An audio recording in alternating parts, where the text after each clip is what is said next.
Pops in a pod. Pops in a pod.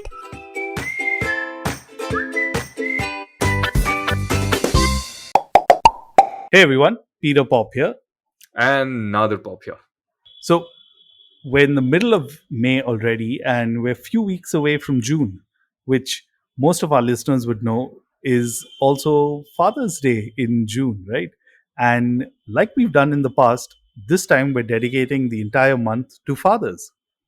Every year we keep trying to up the game and make it better than what we did the previous year, right? So, as you all know, we don't just dedicate Father's Day as a day, we take the entire month and call it Father's Month. And this time also, we've got some very, very interesting guests. We've got a father who's recently launched his own book just for dads and his parenting experience. We've also found a father who spoke to us about what it's like to have a child outside the legal system of marriage, and one very popular dad who recently was on Shark Tank. Yeah, if that doesn't get you curious enough, stay tuned for our first episode, which drops in June. So, with that out of the way, and I think a good way to warm up for Father's Month is we decided it's been a while since we spoke about movies, and what better way to talk about movies than parenting in films? It's been so long, Peter, since we've done this. Honestly, I know we've been talking about it for a while now, and finally, I think this film just happened to drop in our laps. Right? It's just perfect. The timing couldn't have been any better. The film that we are obviously talking about is King Richard, and you all would know, whoever has context, that it has Will Smith starring in the role, and you all probably now that we've set up the context, you'll already know what happened with Will Smith, a couple of months ago. Yeah, I think that's one of the things about a movie like this, right? And especially with the Oscars, now it kind of has overshadowed the actual movie. So Nadir and I thought we'll just kind of break down the movie for those of you who haven't seen it already, and for those of you who've seen it, we'd love you to join us and opine on what you all thought about it. So let's just do the very basic, right? For those who have no idea what we're talking about and what King Richard is, well, King Richard is a biographic film which stars Will Smith as Richard Williams, who's the father and coach of the famed tennis players Venus and Serena Williams. If you look at the film, from a sheer viewing capacity, it's got all its moments, right? From a character standpoint, the character journey, the plot points, whatever it is, right? It's very clear. You're hooked in right from the word go. Um, but if you had to really break it down, if you had to really sort of break it down in terms of, and because it's a character led film, there's not much action happening, except for the pivotal match, which I'm not going to talk about at this point. I mean, it's all over the internet. It doesn't really matter because it happened in real life, right? It's not like, oh, big moment happening, big reveal, spoiler alert. It's all there.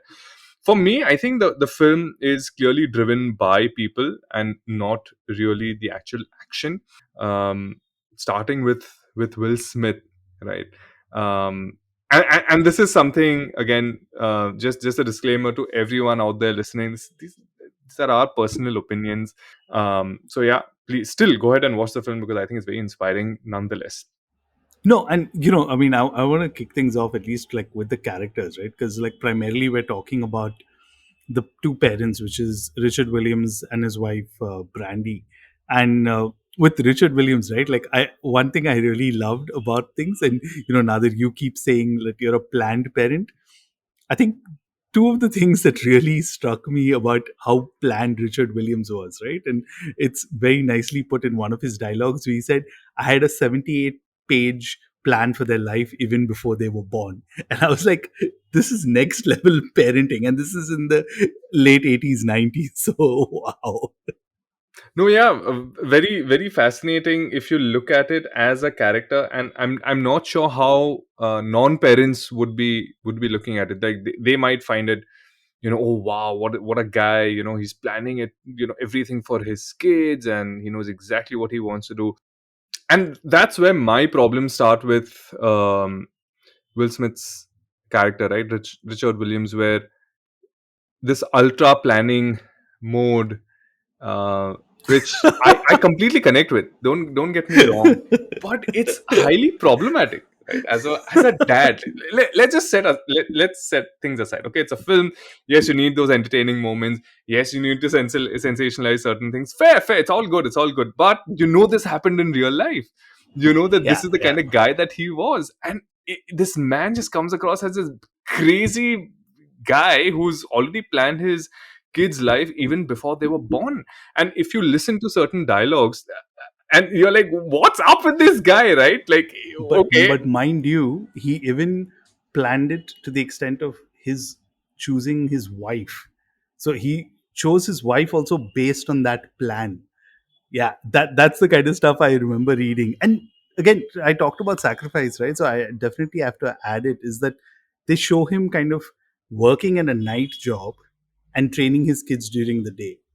And I think another line just kind of just like sets some context of the kind of person that he is the coach who basically is one of the well-known coaches, Paul, who also coached John McEnroe and Pete Sampras.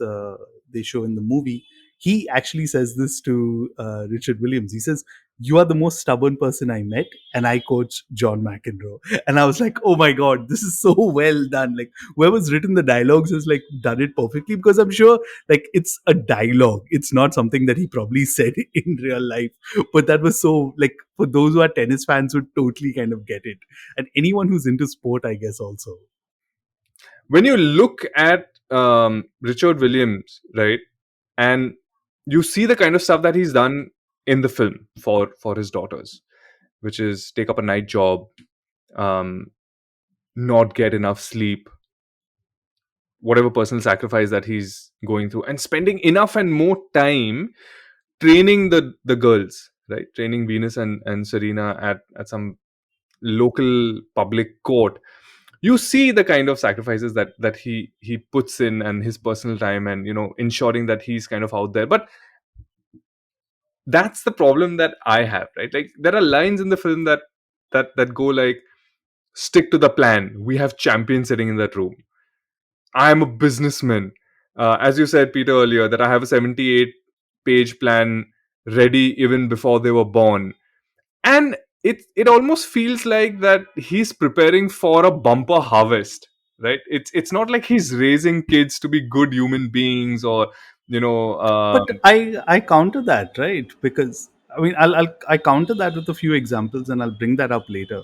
But there are two sides to it, right? And I think it's perception also, the way you see it, because that's exactly the way a lot of people saw it. And just the way that that, okay, he was banking on these kids. He was, ideally you would call him like an opportunistic person, kind of he looking was at that. clearly, very clearly. But like there are multiple examples in the movie which show that he was not actually. So I don't know, but I'll definitely come back to this point. The other parent character, right, which is Brandy, the wife, is the complete support system. And I think while the movie is called King Richard, I think I'd love to hear or love to see like it just from the mother's perspective, right? Because there have been so many instances they show her like calling out the husband. So many instances they show her saying that, you know what, I am the one who's kind of done it. Also, I've stuck around. A good example of just the entire thing was where you see where, Venus Williams gets selected over her sister Serena, and the one training Serena Williams is actually the mother, so she's the one who's the tennis player in there. So like I have to say, like that's another character that really fascinated me, because if you think about it, also they don't show such characters in your typical Hollywood movies also, right? You always have like one parent who's the hero. Here I feel the both parents, Richard Williams as well as his wife Brandy, are the heroes, just because both of them kind of did what they did, right? Her character is definitely underplayed, most Yeah, definitely yeah. underplayed. There are so many instances where when he gets beaten up in the park and comes back, and that's where they have their very personal conversations. Or when they move to Florida, and there are a couple of instances where they're having that conversation. Or when the conversation about the agents start, they're having that conversation, right? So she comes in at those milestone moments where the story needs to move forward, right? And that's where you remember, or rather as a listener you feel that, okay, this is what actual equal parenting is all about, right? And she says it also very clearly in the film. She says that you can't go about making decisions by yourself. You have to remember that I'm also very much a part of this journey. And to the extent where she says that, listen, you actually messed up Venus and her game. It's or Serena and her game, and here I am who's actually fixed it. Right? Whether Yeah. it's the lob for the serve, or whether the open stance, which he's so adamant about, right? And every coach goes on saying, dude, what are you doing? Like, back off, right? So for him, it is so clear what he wants to do, that he wants to make them independent. He wants to do something for the black community. He wants to do something for his girls. Very clear. And I like that. But the way he goes about doing it, which is so like one track, right? That, okay, we need to get out of this. My daughters can't be on the street. My daughters can't be on the street. So his entire journey begins with a negative, saying that, oh, if I'm not there, they're going to end up on the streets, right? Like, it's almost as if he has no trust on the girls themselves. And I think even the girls are being shown in a way that, okay, whatever my father says, I'm going to do it because I'm sure he's doing it for the best for the family. So somewhere I'm on the fence. I mean, yeah, great, good job at making Serena and Venus Williams. You'll probably won't forget them for the next 200, 300 years as players, as long as tennis exists. But it's just the way he sort of went about it. That's something that didn't really sit with me too well, being a father of a daughter in today's day and age. Yeah, but I mean, let's be honest, right? You can't judge past behavior by today's standards, right? And I think like that's something I definitely want to like talk about, and just like the whole culture of sport, and especially in today's day and age, like what's happening with parenting and what we're seeing on social media, right? Like, can you imagine the YouTube or Instagram or TikToks or whatever, if it was around in the 90s, what would have happened? I mean, like, that, when I think about, just like blows my mind, because that would have spread far more, right? Like, just to take a simple example, is just like the uh, television interviews that Richard Williams would do, right? Like, people would brand him and talk and stuff like that. But there was no, that was the only media you had, right? Television, nothing else. But since you talked about equal, right, I think I want to start off with like some of the things that kind of struck me about just like their parenting style. uh, Both, I mean, Richard Williams and his wife Brandy. And one of the things is like, they were very clear that both of them have to succeed, not just one. And I think that was very like evident in the movie, right? Like, especially the part where you've got Paul, who's like Pete Sampras, again a legend in US tennis, John McEnroe, when he decides that he's going to take Venus Williams under his arm and kind of trainer and stuff, the mother like says, you know what, I'm going to train you, Serena. And like at that point you can see Serena's also like, oh my god, I've been chosen over. And that's very clear, like they didn't like prefer or give preference to one child over the other. Like, the effort and everything is there. And I think that's a quite an admirable thing, honestly.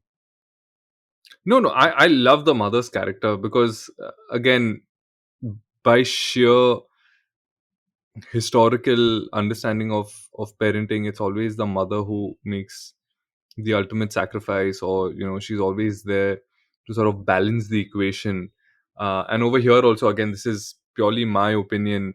When the coach chose Venus over Serena for obvious reasons, right? She was physically more competent. She was older. She was taller. A lot of attributes kind of worked in her favor. And he just said, listen, I can't. And again, to contextualize it, the reason why she was chosen is because he was doing the entire thing for free, which is unheard of, right? Keeping the whole American capitalist system in place. He's doing it for free. Why should he do it for two people instead of when he knows that he can do it for one and enjoy later, whatever it is, right? And this is where the mom comes in and says that, and before I come to the mom, it's Richard Williams who's just like, hey, sure, Venus is okay, let's do one for the time being, no problem. And Serena's completely pushed in the background. It's the mother who has to come and kind of say, listen, I'm going to be there for you. I'll do it for you. Don't worry. Richard just comes and says, "Yeah, I'm shooting everything, so you'll get to see all of that. Don't worry. Let's give Venus a chance because you'll obviously become a superstar later, which happens in the course of the film in general." So I love the mother's role because she's like, "Listen, all my kids should get equal attention or the equal opportunities," and they do it, and I love it, and I think that's even considering that the fact that it's happening in the late 80s, early 90s, and then 2000 we saw the entire explosion in tennis with Serena and Venus. I love that angle. It was just so wonderful, and she keeps using that as a counter, right? That, hey, you were not around when you were, I mean, Richard, you were not around when you were taking care of Venus or whatever it is. And that's another problem about Richard's character, right? He is so nosy about everything. Like, he's coaching the coach, which is like, Yeah, dude, let him yeah. do his job. First, he's doing it for free. You're not even paying him. I get it if you're paying him and you're telling him, okay, this is not how I want to coach them. You're not even paying the coaches, right? Let's just let them do it. So he's incorrigible, he's bullheaded, he's extremely egoistical. He wants to put himself out there for everything. He wants to take all the credit, and you kind of see it happen. So I mean, yeah, and that's where the mother comes in and balances it out. So I like that. I really like that. But on the contrast, what I liked about Richard's character, and just like the very fact of the story, part of the story, right, where you see them starting to play this juniors tournament, right, and you can see completely uh, a contrast in the attitude of the parents. Like, on one end, you see Richard and Brandy telling their kids, like, have fun, just do the best. And on the other side, you see like these other parents who are like berating their kids, literally, like completely unsportsmanlike behavior, where the kids are just walking off after losing and stuff like that. And initially, it kind of sets the tone for it, and then later you realize when they actually move across the country to Florida, and then he says, what, like, I'm not letting my girls play these matches. It's like such a toxic environment. I don't want this pressure on them. And that's what I was saying about earlier to you, right? Like, while you're saying that he did all of this, that was such a conscious decision. Like, for 3 years they didn't play any matches. And think about it, like, here's them in the ages, like, I think because Venus was 14 when she turned pro, so it's like 12, 13, 14. At that age, he's kind of protected them and shielded them, right, from having there. And then you had a precedent over there, like the same coach was also Gabriela Sabatini's coach, and at 18 she was already burnt out. So he was already like very clear that he didn't want his girls to go down that path. And that was very smart, like, when I think about it, right? And when you just put it into the context of so much that we see all across, right? Like, just look at the child actors in Hollywood and Bollywood in the 90s. Look where they are now. Look at the pop stars. Look at some of the social media influencers right now, right? Like, you can actually see a very clear pattern in that, right? So that's where I feel, and like, especially when the coach is talking about, let's make money, this is where the money is, and he decides no. Like, while he's bullheaded, he's like ensured that he's protected his kids and done that. And I was like, wait, they show him as an opportunist, but what he's done over here is completely contrast to that. So it's just a complete different aspect of it. No, so there are definitely redeeming factors about Richard's character, no doubt, but it had to be pointed out by the wife. Let's not take that away from Brandy's character, right? Like, it had to be pointed out.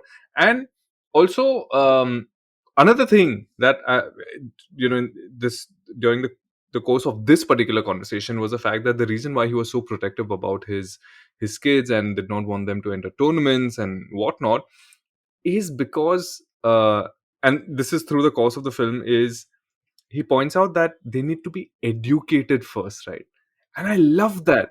It is so cool that a parent, in spite of being pushy or being who he is, whatever you said, right, opportunistic and all of that, he still ensured that education will always be priority, even though we don't really see much of what's really happening from a schooling standpoint. But that's fine. At least they keep bringing it up, they keep repeating that that education is important for the kids. It's not the tournament, it's not the tournament, it's not the play. It'll happen, they'll turn pro, they'll become great, because I know they are champions already, right? I already know Venus is going to be number one. I already know Sain's going to be the greatest player in the world. Like, he had that fantastical understanding about his kids, but he never strayed away from reality, which was, no, they need to be educated, they have to get their schooling done, they have to do this, they have to.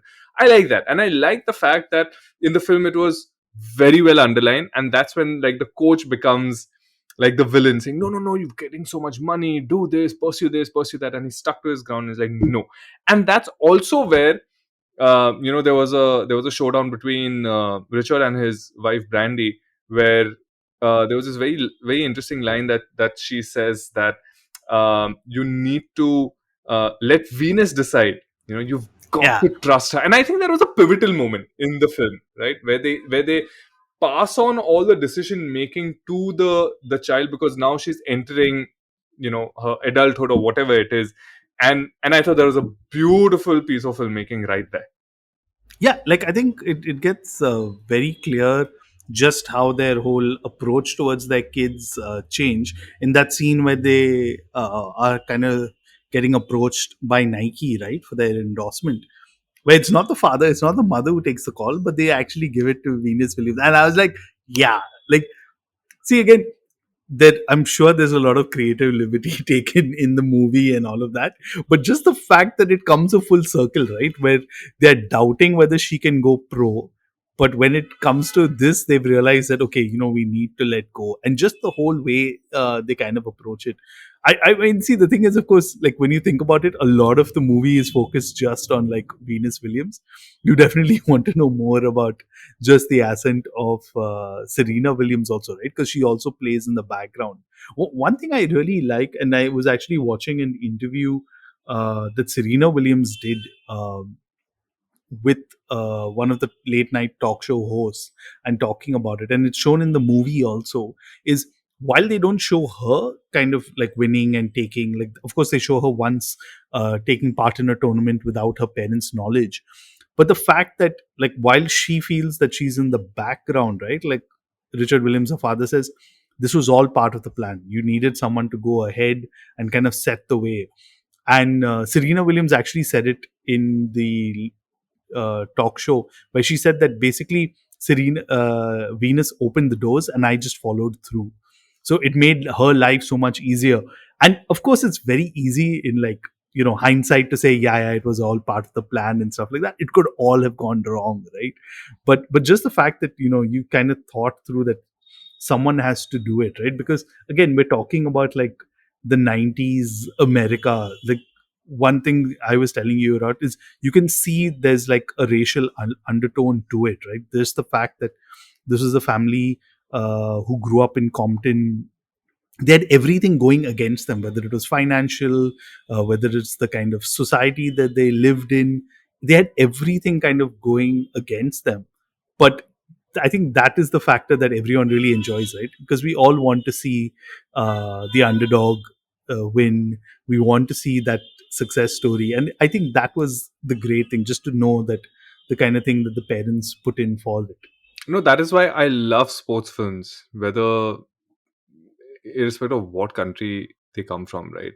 I mean, most of the sports films we've been exposed to are American, right? Even if you don't know the sport, like American football or baseball or whatever it is, at least tennis we understand because we consume tennis. We have our own stars over here, right? So we connect with that. But just purely American films like your American football or baseball, which like maximum you'll hear about like a World Series happening in Japan, or basketball for that matter, right? Even we Yeah, don't have that NBA. kind of Yeah. culture. But it's so enticing to watch it, right? Because there's a structure. They clearly know exactly how they want to structure it, and that's what you follow the journey, you follow the sport, you follow the story. It doesn't really matter if you know the sport or not. That's not the point. And I think these guys sort of did it. They stuck to a certain formula. You knew what the outcome was, but it's the way they sort of went about doing that. And even Indian films have that in them, whether you take football or hockey or cricket or whatever it is, right? There is that sense of hope that, okay, look at the struggle that these kids are going through, and these parents are kind of sacrificing XYZ, whatever it is, but the outcome is going to be good and they'll eventually be successful. And it takes me back to this documentary that I watched called Beyond the Boundaries. It's about three potential sporting stars, of which one has already become a star, and that's Prithvi Shaw, right? He's currently playing IPL. He's considered to be a prodigy, and he's going to be one of the greatest if he's continues with his form. And it's amazing that when this film was shot, he was only 12 years old, and they sort of talk about his entire journey where he lost his mom and then his dad gave up everything just so that he could coach and become somebody. And it just immediately, I don't know, like I was watching King Richard and it just took me back to that documentary, and I was like, oh my god, yes. Of course, I mean the two dad characters are very, very different. Prithvi Shaw's dad in Beyond All Boundaries is not a reflection of um, Richard Williams in the film King Richard, because he doesn't. It's a documentary by the end of it, so there are no fictional aspects. You see him as he is in his very small, house, or when he goes training. But one thing that stands out is he's constantly trying his level best to improve his kid, because he knows that the route to comfortable life is through his son, right? So Yeah, and I he's think that's willing a to make very that Indian thing, sacrifice. and that's a very Indian thing, right? I mean, I'm sure there's like a bunch of more in all characters that you can talk about. I mean, when you're talking about that, I watched Praveen Tambe Kaun, and it talks about, of course, that's like a very great story. If you haven't watched that, or even if our listeners haven't watched that, check that out. Just about like, single focus and the dedication and all of that. Again, that's a great cricket one. But one thing I wanted to add, right? And normally at this time of the episode, we normally talk about how relatable, how real the characters are. This is a biopic, so I think before watching this film, everyone already knew, the story of Serena Williams. At least you watched one match of Serena Williams or Venus Williams, right? What I did a little digging, and I realized that Richard Williams is not like the only person like in the tennis world, right? There are a lot of tennis dads similar. And I remember reading some stories. And while I was reading, I was like, wait, there's something about these tennis dads. And it's dads, mind you. There's no moms involved in there. So while Which is like the fascinating part, right? That there's some yeah, weird connection with the sport and daughters. So it's yeah, not yeah, just sons, it's like father, daughter. yeah. Like so, like Prithvi Shaw's father, you had Walter Bartoli, who ditched his career as a daughter to coach his daughter Marion Bartoli, and I think that was like something that I think is again worthy of a biopic or something like that. Uh, but on the other end of the spectrum, you also had famous tennis stars like Yelena Dokic talk about her father and how he abused her and stuff like that. And that was like really scary for me when I was reading that, right? I was just like, wow, this is like the dark end of things that you don't really know about, right? And of course, until she went public, no one really knew what she was going through. But the scariest one, I think, again, on the end of the spectrum for me was Mary Pierce. Again, this is a tennis star that I remember watching again in the 90s, 2000s and stuff. She took a restraining order against her father and hired a bodyguard because she got so fearful of him. And I was just like, this is like some serious stuff, right? So I don't know if somebody knows what the correlation between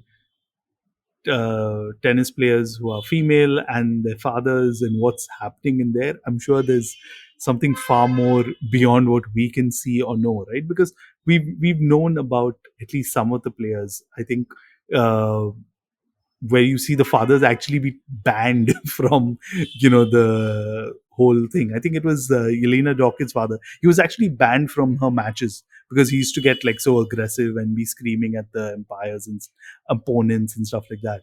So I don't know And what that's it the is about sad part, tennis. right?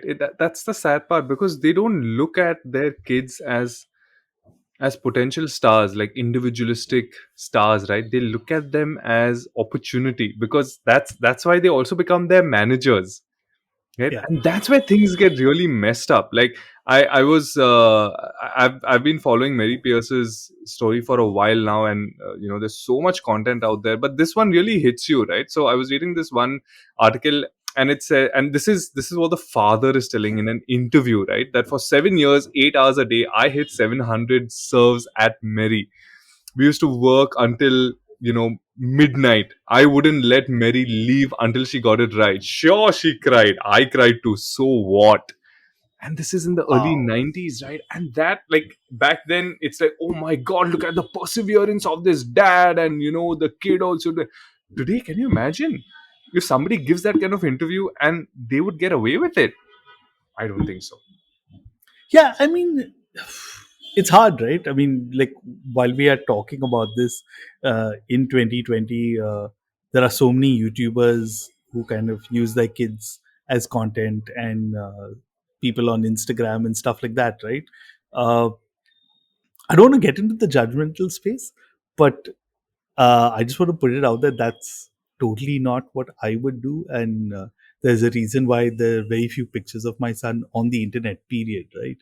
So it just kind of makes you think and wonder, right? Because you've known, like, when you're watching this, right? And again, coming back to the Serena Williams interview that I watched, she talked actually about the similarity between their lives, Venus and hers, and Beyonce's. And if you think about it, that's also a very similar story, right? Beyonce and her sister Solange, their father being so driven, Destiny's Child, and all of that. And then you realize that in every probably industry, or every kind of in any of like these public facing industries, right, you'll always find somebody like this. I'm sure in the business world there's so many family businesses that will be like, oh yeah, ye to hamara beta, we did that with our son itself also, right?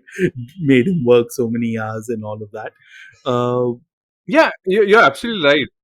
I mean, from a business standpoint, I totally get it, because you're sitting on a ready-made empire, right? There's so many films. If you kind of go back in terms of excelling at academics, but and here we are, as dads, we are trying to say, you've played professional basketball.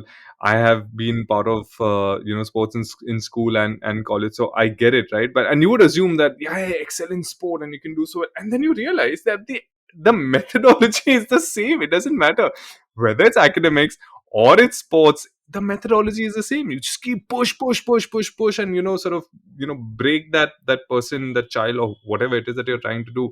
It's the same thing.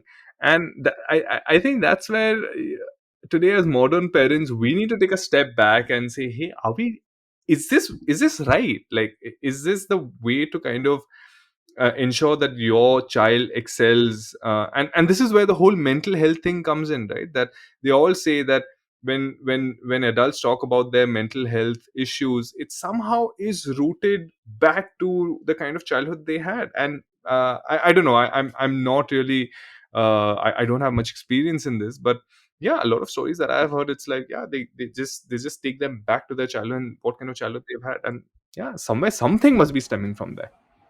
no, and it's I totally agree with you on that, right? And when you think about it, I mean, I always say that basically a lot of these parents are living vicariously to their kids' lives.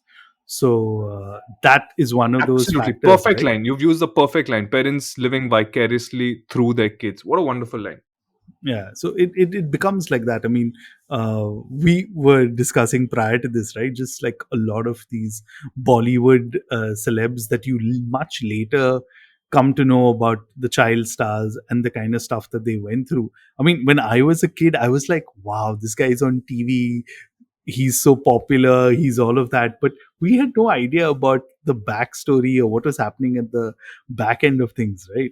And I've been in the entertainment business for over a decade, and I have heard stories, right? I have heard stories of the mostly female actors, right, of the 70s, of the 80s, of the 90s, early 2000s, and how they were pushed by their parents into making them money machines. And it's just sad.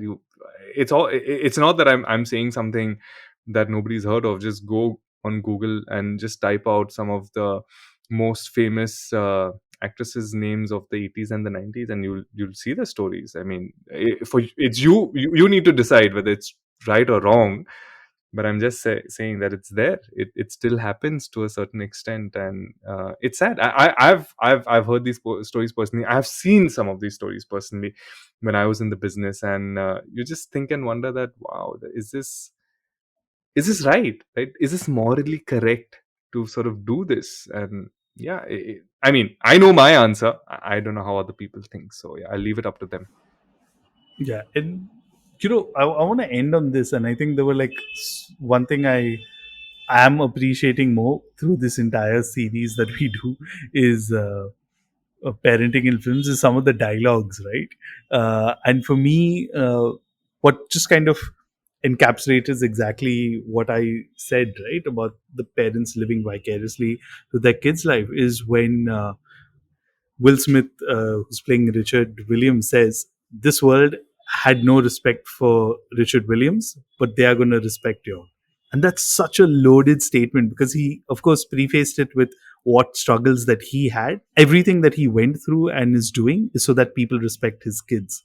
And I think, yeah, that's one of the lines that definitely struck me. Which, any of the lines from the movie struck with you? No, there was this one line where he is encouraging Serena, where she feels left out that she's not part of a tournament, and Richard Williams goes to her and says, "Venus is going to be world number one, but you're going to be the greatest of all time." And that just gave me Yeah. goosebumps. I was like, "Oh my god, that is what a parent needs to do. That is the kind of encouragement you need to give. Whether it happens, it doesn't happen. It doesn't matter, right? It's just like as a child, you're so pumped. I said, this is what my dad thinks of me, and yes, I'm going to do it, right? Because you know that it's not expectations or anything. It's just that he believes in me, and I love that line. It just comes at the right time, and I was like, wow, what a loaded line, right? Simple words, but the emotion is so strong in it. Yeah, and it's strange just when you watch that movie, of course, like, because we know what happens, right? No spoiler alert for anyone, but eventually, when you think about it, the way things played out is that Serena Williams ended up winning the US Open far before Venus Williams keeps winning, because that was their dream, right? Yeah, One of them wanted to win the US Open, the correct. other Wimbledon. And Serena Williams, the younger daughter, kind of ends up winning the US Open like a couple of years before her elder sister Venus. So in a way, well, you can say it's, he called it or whatever, but let's leave that up to creative liberty, I right? love the way the film did not spend too much time or showcase sibling rivalry. And I was just waiting throughout the film. I was just waiting. I said, "Oh, when is it going to happen? What's going to happen? Who's going to break first? Is it going to be Venus? Is it going to be Serena?" It never happened. There was just this one very strong, cohesive unit, and I was like, "Wow, that's just very well handled." Because you see it in the media as well. You'll never hear anything like a Serena versus William, except for games, right? But in their own personal life, you'll never hear that. And I think that was so well, and that also is, I think, a very strong aspect of how parents raise their children. Yeah, that was us after a while doing parenting in films, and we spoke about King Richard. Uh, have you watched the film? Do the Oscars matter to you so much that you ended up checking it out? Let us know what you think. As always, you can drop us an email at popsinapod@gmail.com, or just check out our website, popsinapod.com. And if you're active on social, just search for Pops in a Pod and we'll show up on Facebook, Instagram, or you can follow personal handles of Peter on LinkedIn or Twitter or myself. And we constantly put up some interesting content on Pops in a Pod. And if you know of anyone who would like to come on the show and be a guest and talk about anything parenting or relationship, they're free to contact us at any given point in time. And yeah, as Peter said, you can reach out via email, social media, anything. We'll be there, we'll check it out, and if your story is great, you'll show up on Pops in a Pod. All right, so until next time, with a very special episode, that's all I'm going to say to you, one that's been in the making for approximately 3 years. That's all I'm going to leave you with. See you then. See you guys.